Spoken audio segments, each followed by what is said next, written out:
a lot of the advisors, a lot of the people that we work with are more what I would call small or medium-sized businesses. How can they create and lead behind a clear vision also? Yeah, everything I think begins with vision. And, so often the holy grail in business is execution. If you can execute, you can deliver big results for your clients and for your investors, for your employees, whatever. But execution really depends upon alignment. If you don't have alignment, you're not going to execute well. There's going to be a lot of sideways energy, a lot of busy work, a lot of fake work. But alignment depends upon vision because you have to align around something. So it all starts around vision.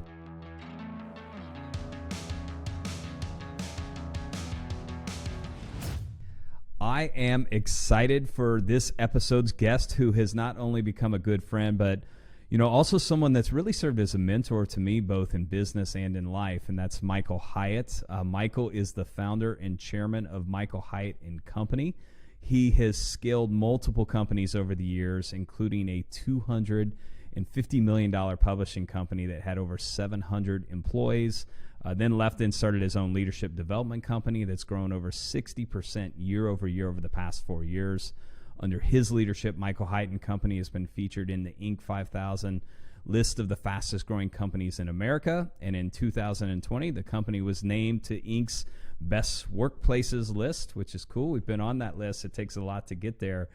He's the author of several New York Times, Wall Street Journal, and USA Today best-selling books, which you'll probably want to pick up after this call, and we'll talk about his newest book. But I wrote a book called Living Forward, Your Best Year Ever, Free to Focus, The Vision-Driven Leader, and Win at Work and Succeed at Life, his newest book.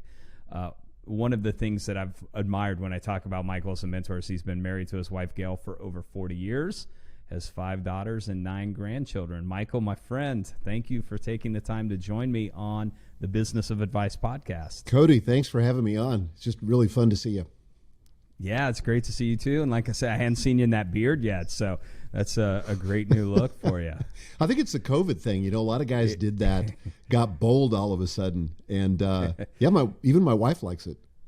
That's good. I always try, but it just never comes in good. So, Michael, at the beginning of this, I mentioned that you've been a mentor to me, and that's a question I get a lot as a leader is, who are your mentors? Who are people that you've looked up to? And what's unique is that you mentored me for quite a while without even really knowing it. Our journey of how we kind of met each other, you were one of the early kind of thought leaders, business leaders that was pushing out a great blog. And I started reading your blog. I don't even remember how I came across it at first. And then I remember you blogging one time or talking about a life plan, and I loved it. And I actually ended up hiring Building Champions, who was the group that I think you had worked with a little bit in the past, and went through that process. And then I remember this. I was speaking at Tony Robbins' Business Mastery. So I was up there, and I was actually talking about you and the life plan, and you were at the event. So that was the first time we really got a chance to spend some time together.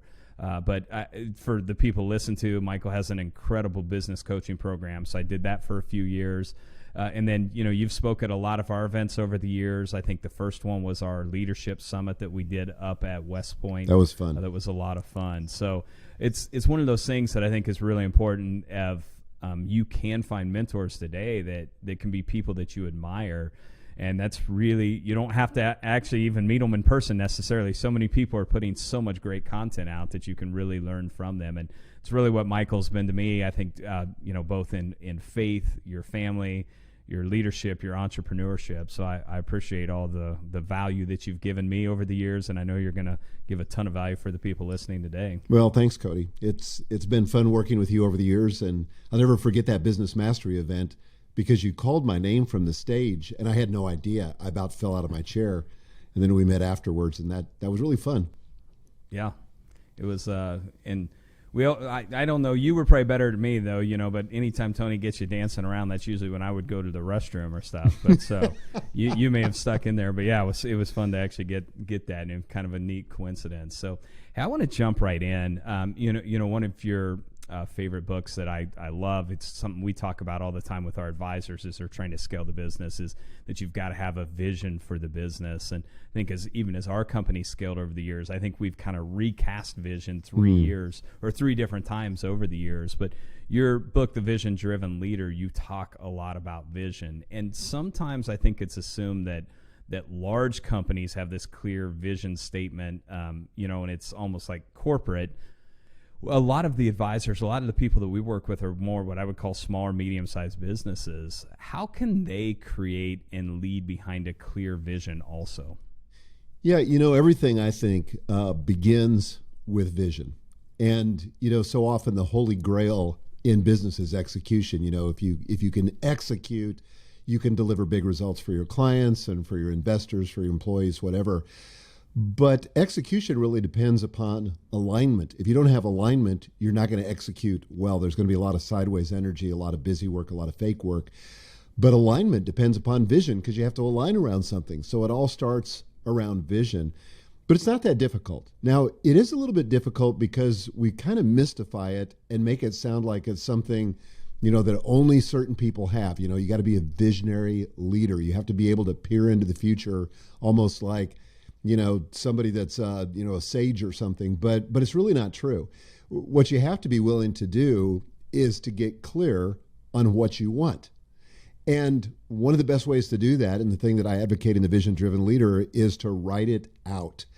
And don't burden yourself with the pressure of coming up with some short, pithy vision statement.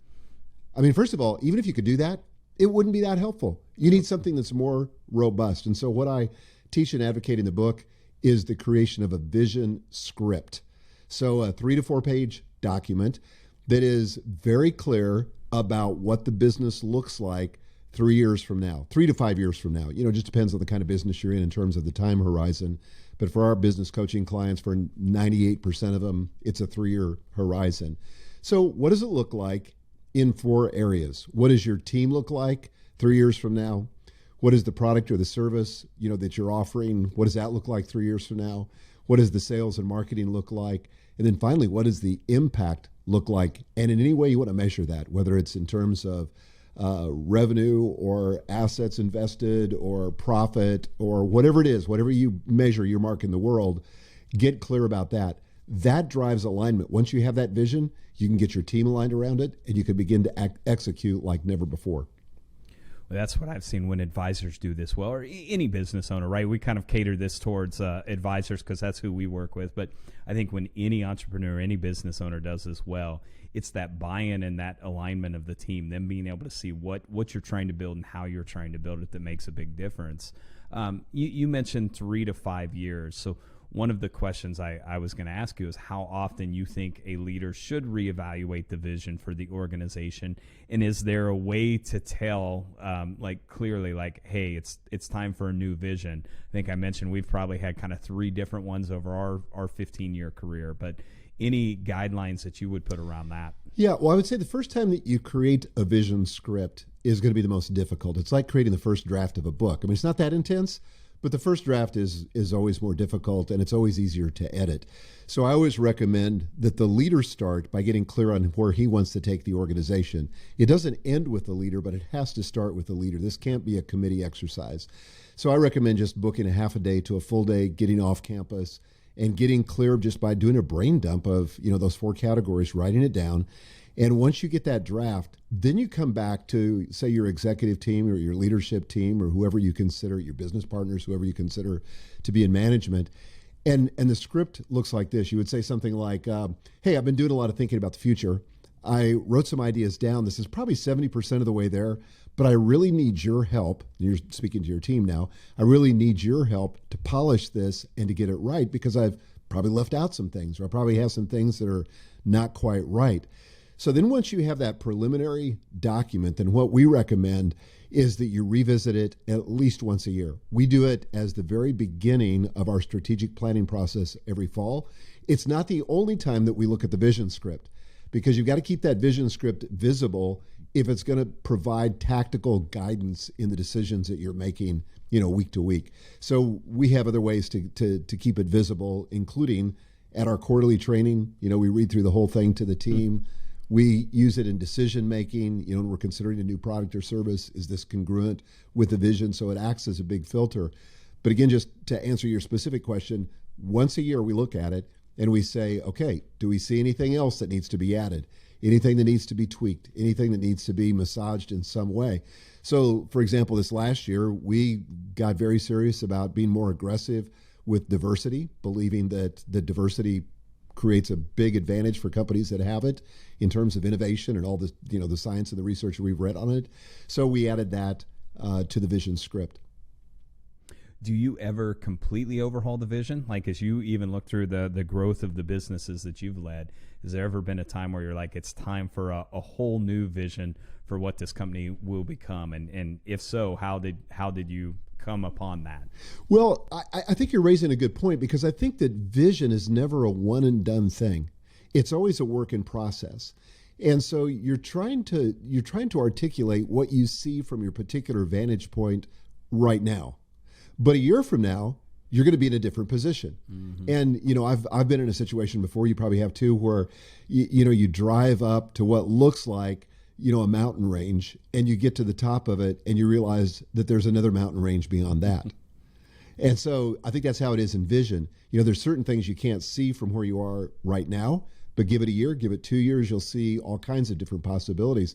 So when I began this business, Michael Hyatt and Company, I wrote a book called Platform, Get Noticed in a Noisy World, all about, blogging and podcasting and using social media platforms to gain visibility for your business or for yourself. And originally I thought, well, that's going to be the totality of my business. And last year we sold Platform University, which was our online membership site. That's no longer part of our business. And so I kind of think of a vision almost as this is going to be the governing document for this next season, but it doesn't mean it's going to be what we're going to be doing for the rest of our lives, because you never know. And frankly, I like the adventure of it changing some. That's good. I like that. Well, you talked about starting Michael Hyatt. Before you started Michael Hyatt and Company, you were the chairman and CEO of Thomas Nelson Publishers, huge publishing organization, $250 million in revenue, 700 plus employees. I think, and you can maybe walk me through this, then you left, started Michael Hyatt and Company, had a very small team, but now that's even scaled to having, what I would say is probably considered a medium-sized business now. So you've led a small, medium, and large size organization. How is leading those organizations different? Like, what are some of the things that you had to do different as those scaled? But then maybe what are some of the things that were the same throughout all those, no matter the size of the organization? Well, I would say that apropos to what we've been talking about, the thing that's the same is that vision is equally important in all those organizations. And so when I first began at Thomas Nelson, I didn't begin as the CEO. I was given responsibility as the general manager of one of our 14 book publishing divisions. And what I didn't know when I said yes, but I knew a couple weeks after I did say yes, was that one division was dead last in every significant financial metric. We were losing money. We were the slowest growing division. In fact, we were shrinking. And I was hired and brought in to turn it around, but I didn't know how dire the situation was. But the place I began there was with vision. I went off, and it was kind of a rudimentary form of what I teach now. But at the time, I just said, man, if I'm going to lead these people, if I'm going to be the leader, I better have, a destination in mind. Where am I taking this organization? So I wrote it down as a series of 10 bullets, and I said, this is, where I think we can go. And long story short, we turned that division around. We went from number 14 to number 1 in a year and a half. And so vision was, that was important then in a larger corporation. When I became the CEO, I spent a lot of time on vision, and I felt like that was about a third of my job, was to find the future and make sure that the organization was set up to move into the future with confidence and, with agility, and be able to achieve what we needed to achieve. And then in a small business, in a startup, I had a failed startup back in the 80s and 90s. We had about a 5-year run, but we didn't have a vision. And as a result of no vision, everything was possible. And one of the things that happens as you become successful is that more opportunities show up at your doorstep. Yes, sir. But the problem is there are actually distractions masquerading as opportunities. But unless you have a vision script or some way to filter those opportunities, you end up saying yes to a lot of things you should never say yes to. And that's exactly what happened to us. And we were successful, but we said yes to too many things. We got spread too thin, and we ended up going bankrupt. Well, I didn't make that mistake again when I started this business. I spent a lot of time on the vision on the front end. Like we talked about, it changed a lot. I would say the thing that's the most different at those various levels, small, medium, and large, is the challenge of culture. You know, I personally believe, and you've been in our coaching program, so you've heard me say this, that culture is the unseen force that drives operating results. And I talk to a lot of leaders that get really frustrated. They say, you know, every time I try to initiate change in my organization, I feel like I'm trying to run through a swimming pool. You know, I can't get traction. I can't move as fast as I want. My own people are slowing me down. Well, what you're coming in contact with is the culture. And so the culture can facilitate an accelerated, implementation of something, or it can resist it. But culture in a large organization is really difficult. And I mean, you're leading a large organization, and that's one of the biggest challenges, right? Yep. And particularly as you assimilate people, and they have their own ideas of what the culture ought to be. And, when you're small, it's easy to control, but it becomes more of a challenge, but you got to be more aware of it and more intentional about it the larger you get.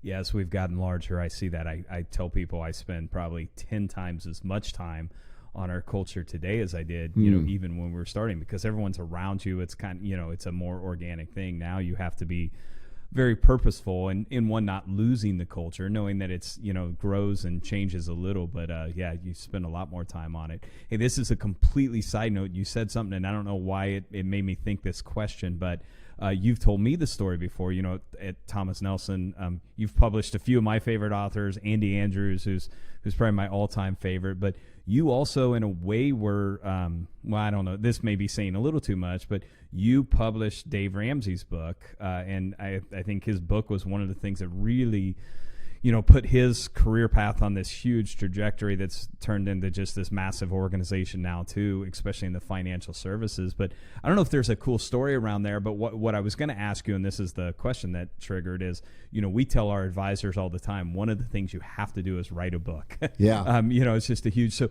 maybe talk about like how, I know you knew Dave before he's become the Dave that everyone knows today, but just maybe the value of a book and how that can play a role in an advice business like financial services. Yeah, absolutely. Well, nothing in our culture will establish your authority or create authority for you like writing a book.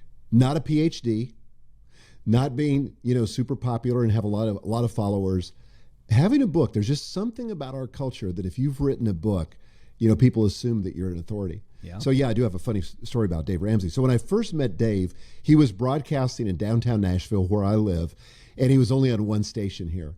And so I had been asked I was a literary agent at the time, and I was being asked to consider representing him. And so when I got home from my first meeting, I sat through one of his shows, and, it was very nice. We had a very nice, pleasant exchange. And my wife said, "What do you think?" And I said, "Well, there's two things why I don't think I'm going to accept him as a client. Number one, he's got such a Southern accent that I don't think anybody can understand him outside of the Deep South. And number two, he's got this whole weird thing about cutting up credit cards. I mean, who's going to go for that?" And so, of course, all he did was explode. Yeah. But then the book you mentioned, and Dave tells his story too, so he and I are crystal clear on where this came from. But I was driving in on my commute one day. I had a farm very far south from Nashville, and I had about an hour commute, so I was driving in. And that was the time when there was this big makeover craze. And so I said, what Dave needs is a good idea, a good book idea. And he and I had become friends, but he hadn't had a big book at that point. And I said, the total money makeover. I said this to myself. So I got into the office. I called up his assistant, and I can't remember her name now, but I said, "Hey, has Dave done a photo shoot recently? Could you send me some photos? But I need you to keep this quiet. It's all good, but it's going to be really good for him. I want to propose an idea, but I need a photo."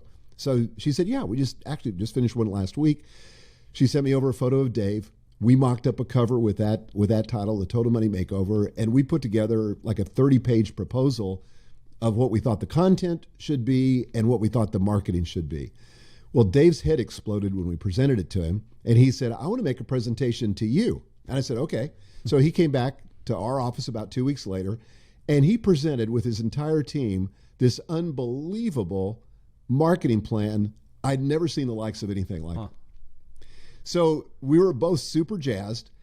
And then I said, okay, well, let's talk turkey here. We dismissed everybody. It was just the two of us. And I said, what's it going to take to get this book? Now, I'd come up with the idea, right? So I'm thinking he's going to be, easy on me. He said, well, it's going to take $1 million advance. And I thought, we had never paid any author $1 million at that point. Now, this was back in about 2002 or so. And so I wasn't the CEO, I was the COO. I went to my boss and I said, this guy wants $1 million. And I really believe in the project. And so my boss, Sam Moore, Lebanese immigrant, he said to me, if this was your own mother's money, would you invest it in this project? And without blinking, I said, yes. And then, believe me, I made a lot of bad decisions, but that was one good one because that book has sold millions and millions of copies. Well, and I just think, for a lot of people, they see Dave and it truly is an empire. It's really impressive what he's built. But they don't see where he started at. That's one of the things so often that I see with so true. Advisors. You only see the finished product. You don't see all the blood, sweat, and tears that's went in along the way and mistakes that have been made and the hard work that's gone in. But I've always thought that's a neat story of you being able to publish that first book. So. Well, and I think for advisors listening to this, I think it'd be one of the very best things you could do. And the way I look at books, I don't look as books as an income opportunity, although I do make a lot of money off books now. But I see them as kind of a really sophisticated business card. Yep. That when you give it to somebody, even if they don't read it, they're going to think of you differently from that point forward. It's going to credential you in a way that nothing else can. So write a book is the lesson of that. But that's it. I do want to get back on some of the leadership stuff. I don't even know why that hit me exactly. But, and here's the one I want to talk about because we've shared a little bit back and forth. But obviously this last year for so many businesses, our advisors included, right? They're so used to sitting down with people face to face, doing a lot of live events. COVID disrupted a lot of things in business. What were some of your key takeaways to leading an organization? You too, right? You did a lot of live events. The coaching program I was in was a quarterly live event. How do you lead your organization, or what were some of the things that you learned going through this disruption this past year that I think will apply going forward? I think staying resilient is really critical. I mean, we're living in a fast-changing world where, it's the pandemic this year, and it'll be something else next year, and we got to be flexible. We can't sort of, calcify and be rigid. We've got to be able to change. And we were able to do that. We were able to change to virtual, and it worked great. I think another thing that I learned that's powerful, that is really serving us well to this day, and that is, and I wrote about this in my new book, Win at Work and Succeed at Life, but constraints are actually the key to greater innovation and creativity, more productivity, and more focus.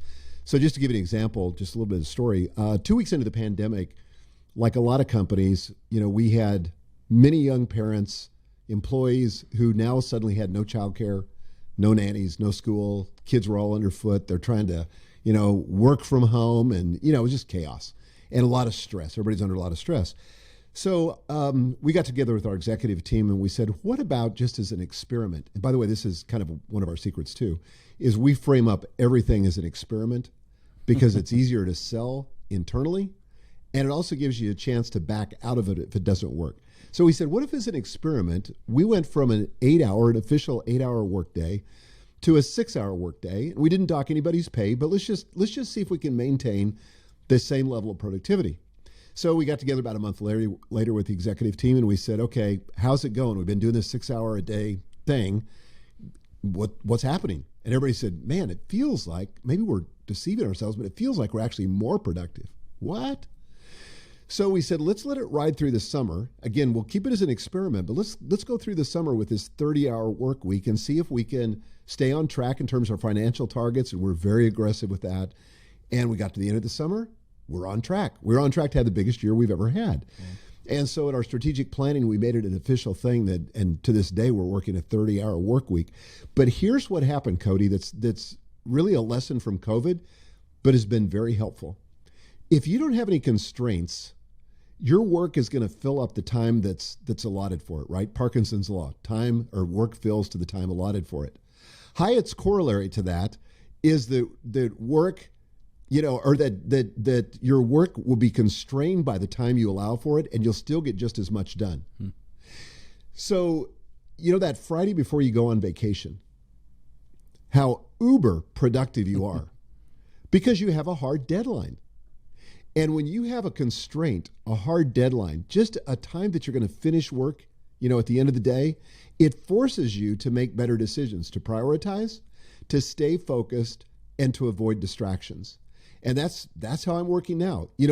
Prior to that, in the middle of the afternoon, I might think, well, I still got 3 or 4 hours left to do this. But now, because I quit at 3 p.m., it's like, whoa, I've got to stay focused.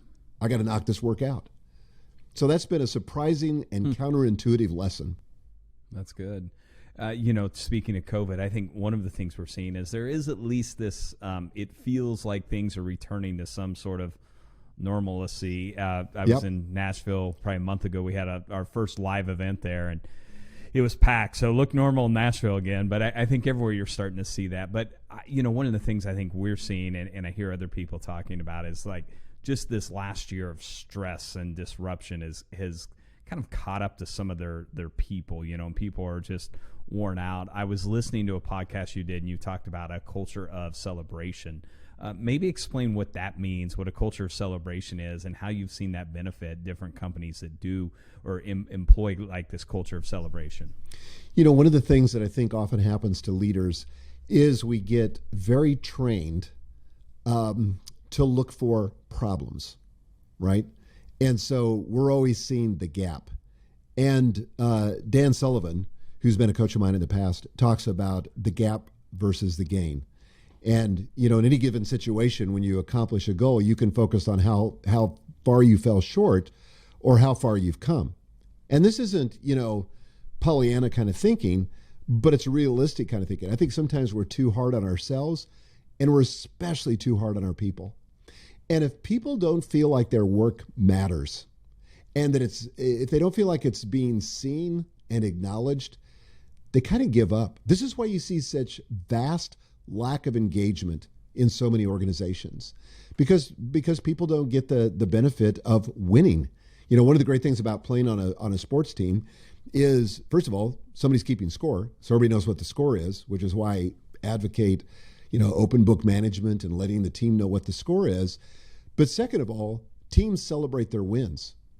And as team leaders, we need to celebrate those wins too. And every meeting at Michael Hyatt and Company always begins by celebrating the wins. Every morning when I'm journaling, I have a prompt in my journal. What were my 3 biggest wins from the previous day? Because I want to be focused on that. Yes, I'm going to acknowledge the problems. I'm going to deal with that. But when I'm doing that in the context of feeling like I'm winning, that confidence gives me whatever I need to solve the problem. And it's a lot different mindset. When I was at Thomas Nelson, before we sold the company to HarperCollins, we sold it to private equity. And I could tell you so many stories about that. But one of the things that was not very satisfying is that whenever I would go to our quarterly board meetings with our private equity partners, is that they would always focus on what was missing, what wasn't working. And I remember coming off a big quarter where we had absolutely killed it.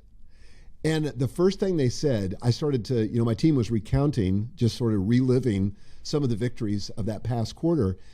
And the chairman just shut us down and he said, yeah, we know that. We read the financial reports. We want to get to the problems. And you could just hear the air go out of the room. And I had to do damage control on the other side of that meeting because my teammates were so demoralized by that. And I think as leaders, sometimes we lack the self-awareness and we need to become proficient as celebration. And if you're not good at it, if you're listening to this and you think, well, I'm not very good at celebration. Honestly, I don't think I'm very good either. Yep. Find somebody in your organization that's great at it. Like my daughter, Megan, is great at it. And I've just put her in charge. Make sure that we celebrate. We actually just hired, so it's something very similar we saw. We've always tried to do it pretty well, but we've realized we're not doing it probably as well as we should. And through this past year, as we were going through a lot of these changes, we actually hired a director of culture, and that's their only job, is to figure out how Love we that. celebrate the wins, celebrate the things we're doing, recognize our people, and make sure that we're, just have someone whose full-time job is just focused on it, which has been a big deal already. Like, she's been in that role for maybe 3 months now, and you're already seeing just things that probably would have slipped Dave and I's mind, just not really thought of, that she's staying on top of. So, well, the problem is that you and Dave and me, we're all achievers, and when we check something off, we're immediately on to the next thing. Yep. Right? We just don't let any grass grow, and that's exhausting for most people. Yep. One of the things that I mentioned in the beginning is Michael Hyatt and Company. You were named Inc.'s one of the best places to work list, best workplaces list. Are there specific things that you think you're doing in the culture that have led to that? But then let me ask a second question. Are there things maybe that you saw at Thomas Nelson that you're like, I want to make sure that I don't do that over here, that I think this is important? Yeah, I don't know about the second question. Let me answer the first one first. I think we put so much emphasis on really selecting the right people to be in the organization. We have a grueling hiring process. In fact, internally, we affectionately refer to it as the gauntlet. To get hired at our company, like Megan just hired a new chief of staff, she had over 400 applicants for that one position. And to whittle that down and to really find the best people so you can compare, apples to apples, which is why you need a broad selection, it just takes time. But it's so important. So getting the right people on the bus is critically important for culture. You want people that are going to be contributors, not detractors from your culture. And that takes time to get to know them, and It takes more than one person interviewing him in the process. Cody, we put a lot of emphasis also on what we call our core ideology, which would consist of our vision script, our core values, and our mission statement.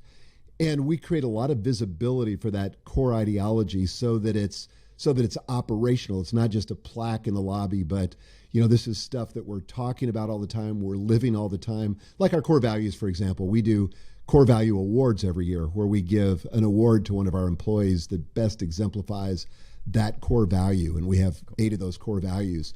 When we do performance reviews, we're doing it, there's a portion of it that's based on the core values. The other thing that I wrote about in my book, Free to Focus, is something called the Freedom Compass.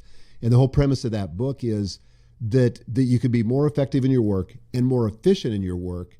You can work less, actually, and accomplish more when you're focused on your desire zone, which is where your passion and your proficiency come together. And so we really spend a lot of time making sure that people are in the right position where they're passionate about the work they're doing and they're really good at what they do. When you have people in that kind of position, kind of situation, they're engaged. And the Inc. Best Workplaces thing, that's really what it's measuring, is engagement. And I remember we actually just found out that we're on it for the second year in a row.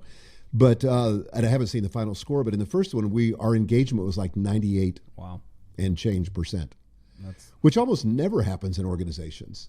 Yeah, it's like a really cool, stunning number. Yeah. But I really think it's because people are connected to the vision and the mission. And I think if there's one thing I didn't do at Thomas Nelson as much as I do now, is I got worn out talking about the vision.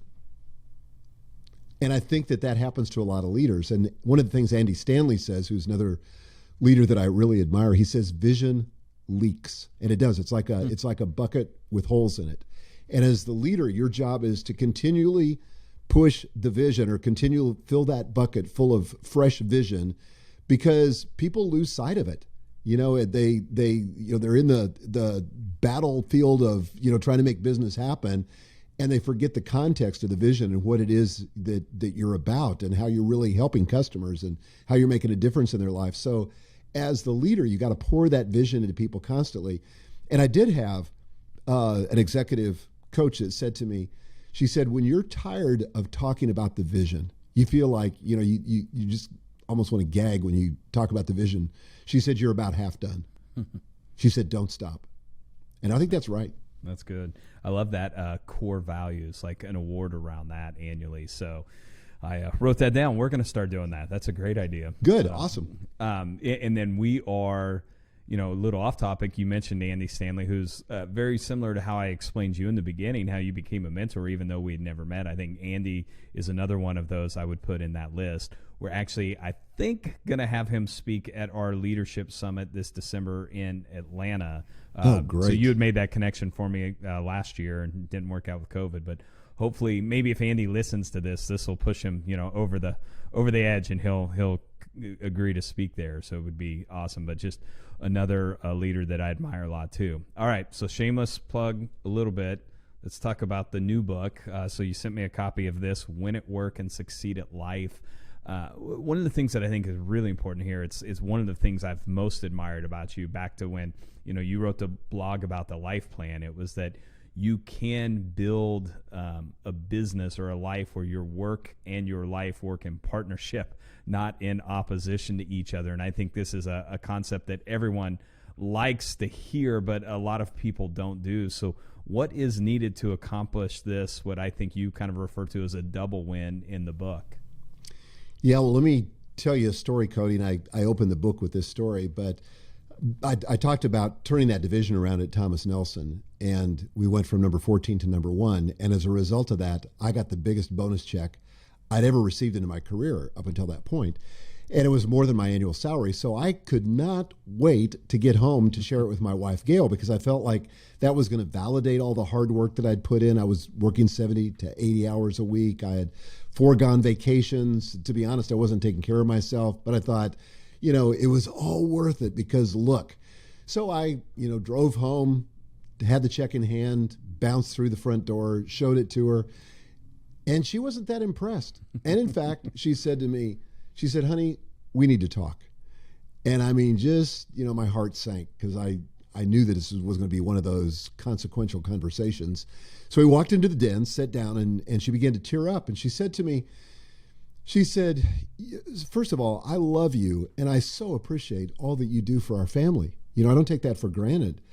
But she said, if I'm honest, she said, you're never home. And she said, even when you are, you're not really present. You're somewhere else. Well, I felt kind of defensive, but I knew she was right. And then she continued, and she said, your 5 daughters, I have 5 girls.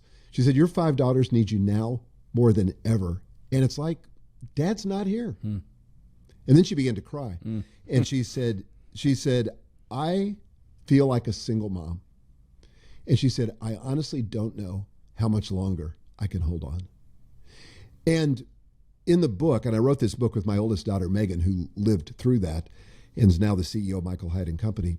But, as I was sitting there, I felt like I'm facing this impossible choice, and that's what we call it in the book, where you can either win at work or you can succeed at life. You can't do both. You got to pick one. And I think that faced with that choice, what a lot of people do, on the one hand, they cave to what we call the hustle fallacy, which is being advocated by a lot of celebrity entrepreneurs, people like, we pick on Elon Musk in the book, because Elon's on his 3rd marriage. He's got 5 kids that, by his own admission, don't talk to him. And, he advocates that entrepreneurs, that business owners are working 80 to 100 hours a week. And of course, his big dream is to go to Mars. And I've often joked that he may well be there alone, given his lifestyle. So the hustle fallacy doesn't really work. It's not sustainable. But the alternative to that, and some people opt for this, and that's what we call the ambition brake, where you pump the brakes on your professional ambition and just say, well, I'll settle for less than I know I'm capable of, just for the sake of maintaining my health and maintaining my family and all that. If I had to pick between the two, I hope I'd pick that one. But I don't think you have to pick. I think these two things can work together. You just need the right strategy. And that's really the whole premise of the book. And the subtitle of the book is 5 Principles to Free Yourself from the Cult of Overwork. So I've spent 20 years trying to figure out, how can I build a business that rapidly scales and is obscenely profitable on the one hand, but where my kids still love me and my wife still loves me and they still want to hang out with me, so that I've got both. And I really think it's possible. And I haven't done it perfectly, but I really think we've got a strategy in the book that makes it work.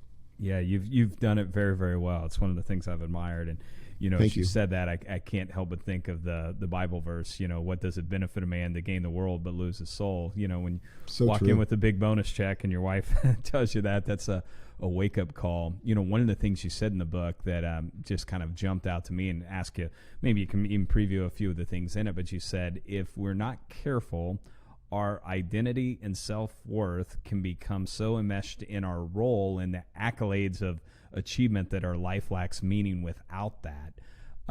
So I see that, so many advisors, but so many entrepreneurs in general are so driven to achieve, and they get so wrapped up in that. What are some tips or some things or some keys that entrepreneurs can do to enjoy life outside of work, also maintain, I don't know if balance is the right word, but have healthy relationships in both of those?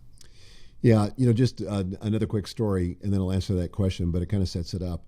So when I became the CEO at Thomas Nelson Publishers, we were a publicly held company. We were traded on the New York Stock Exchange.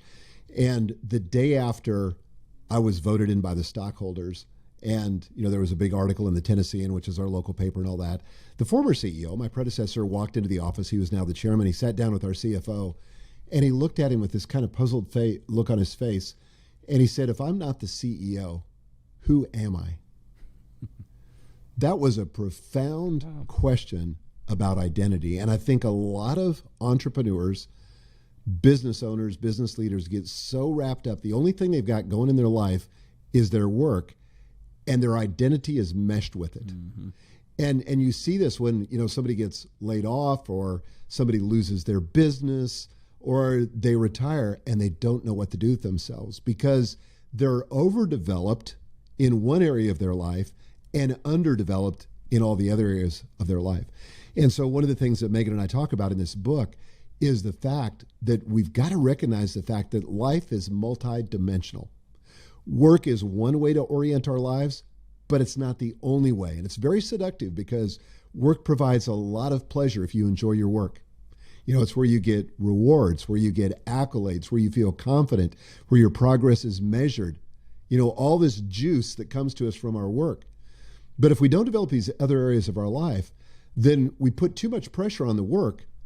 And on the other hand, we're left with nothing because we're underdeveloped in these other areas. So I would say to people, to answer your question specifically, you've got to be intentional about developing in these domains of life that are outside of work.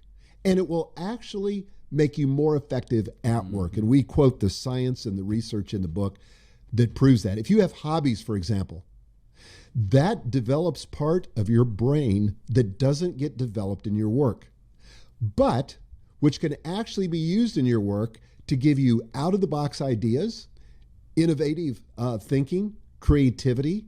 So just developing hobbies, or making sure that you're getting adequate rest, which is another one of the principles that we advocate in the book, one of the principles to overcome or to free yourself from the cult of overwork.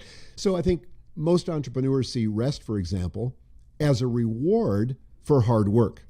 Like once I get this thing launched, or once we hit this financial milestone, then I'll take a vacation, or I'll take those 2 weeks that I've been promising my family.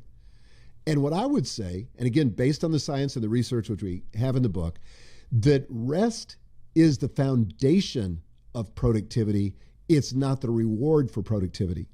If you want to be more productive, more focused, more creative, more effective, make sure you're getting adequate rest. And there's nothing that I pay attention to more than the number of hours I'm sleeping every night. And I really work hard to get 8 hours of sleep a night so that the time I'm at work, I'm fully present and not easily distracted.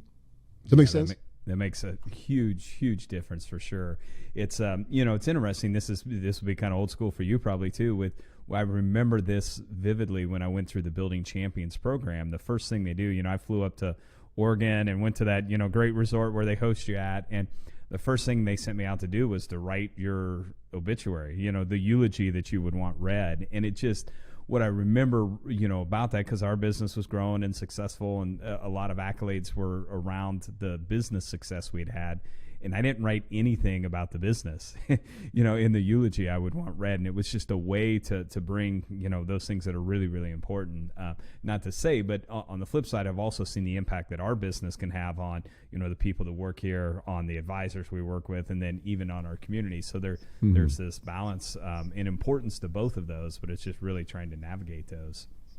It is. Yeah. And I think, this idea of balance is, much maligned, and some people make fun of it, act like it's a myth. I hear this all the time. And usually when people say that to me, I know something that they have settled for a life where there is no balance. In other words, they can't see a way out. They don't have a third alternative. So they just kind of make fun of the idea.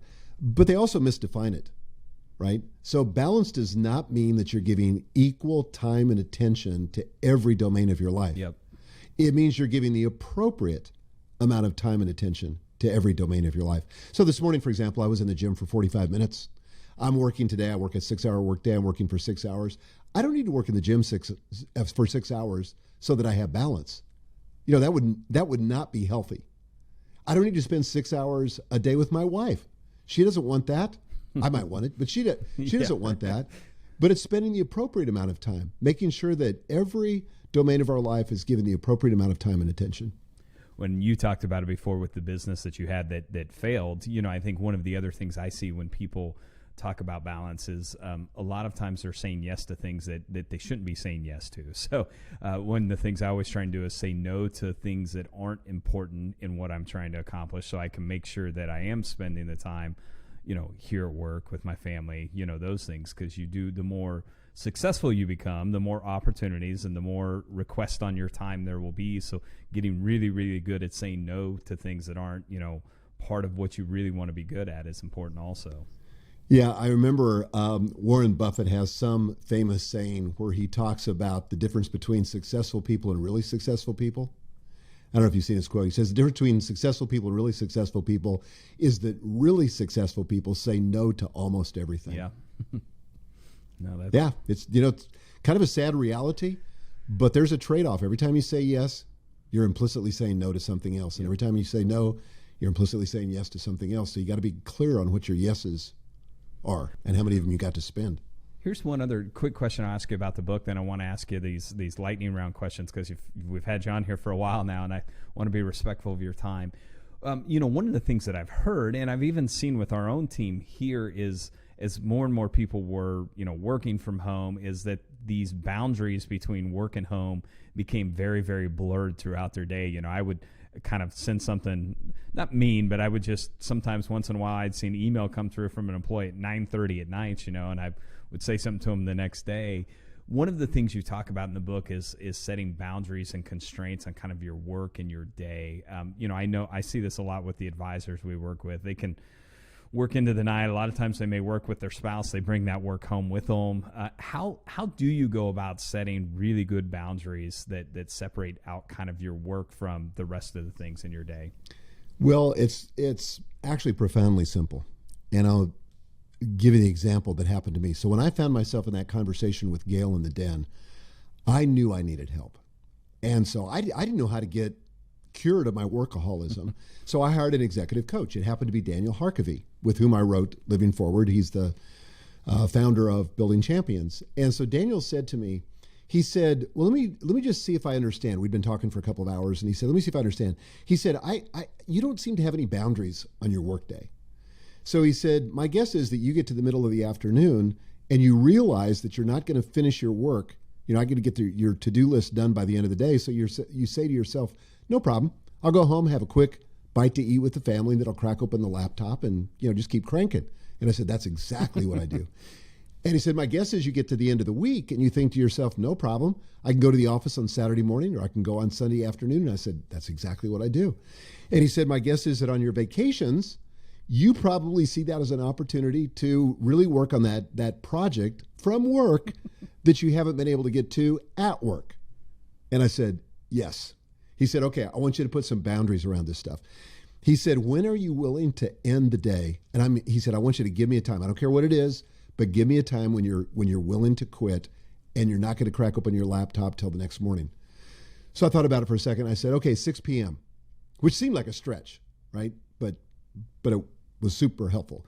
And so he said to me, what about the weekends? And I said, I won't work the weekends. What about vacations? I won't work vacations. He said, okay, here's the kicker. He said, I'm sure you won't mind then if I call Gail periodically and check in with her to see how you're doing. And that's what he did. For about a year, once a month, he would call Gail and he'd say, how's he doing? That created the kind of accountability for me. Yeah. But here was the beauty of it, Cody. It forced me to prioritize. And now we teach this in something we call our 3x3 achievement system, where we have we help our clients identify their big 3 for the day. So the average person who uses a task list, and this is based on some research that we did in Writing Free to Focus, has 15 items on their task list that they've got to get done every day. Well, the problem is you look at that list, you know you're not going to finish. You wake up in the morning, you feel overwhelmed by it. Even if you get, 8 of them done, a little more than half, you go to bed defeated. That's not the way to live. That creates a mindset that's not healthy for you or the people you're trying to lead. So what we say is not all work is created equal. There's probably 3 of those tasks. This is the Pareto principle. 20% of the effort drives 80% of the result.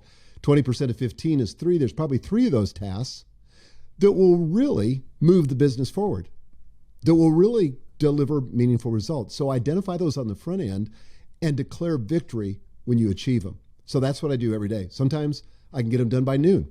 Sometimes, it takes me the whole day. Yep. But regardless, it's very rare for me to not get those big 3 done. That's good.